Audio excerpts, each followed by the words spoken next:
Good morning to you, Lisa. Good morning, everyone. Now, listen, do you want to know how hard it is to do the federal budget due in less than 4 weeks' time? In the Treasury offices in Canberra, that old SAP finance modelling system must have steam coming out of it right now with all the different scenarios and moving parts. Here's just one chart to show you how tough it is. This is the iron ore price over the past year. The low point in May last year was $48 a tonne. The high point, nearly $95 on February 21 this year. That jumped 98% in just 10 months. Now, back to Langton Crescent Treasury. You can see the steam coming out of the offices there. The problem, the wild swing in iron ore price, is that every $10 rise or fall in iron ore represents $2.5 billion a year in tax revenue. So if it moved from $48 to $95 a tonne, that's $11.75 billion, or just under a third of the projected deficit or loss. $11.75 billion is around half the cost of running the public service, about a third of what the government spends on education. So you see, guessing the price of iron ore correctly is a pretty big thing for Treasury right now.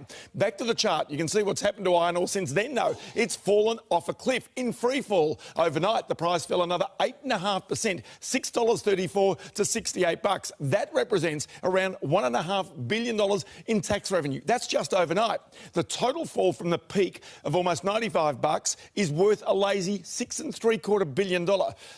That's money lost from the budget in just 8 weeks. Now, to be fair, government and Treasury don't ride the dips and troughs of iron ore. They generally pick a conservative number, last year around $45 a tonne, and budget from there, which is an improvement on what previous, even Coalition and Labor governments did. They assumed very high figures for iron ore and spent accordingly. And that's largely why we're in the financial mess we're in today. The iron ore boom stopped, but the spending kept on going. Let's have a quick look at the markets this morning and what we can see. The dollar under 75 US cents. Let's move it forward again, and we can see on commodity markets, gold prices up $1.13 US an ounce overnight. The Dow Jones index of US shares right now is off by almost 58 points. It's closed right now. And yesterday, the All Ordinaries index of Australian shares, well, it was up by 4 points. Time now for entertainment news with Richard Wilkins.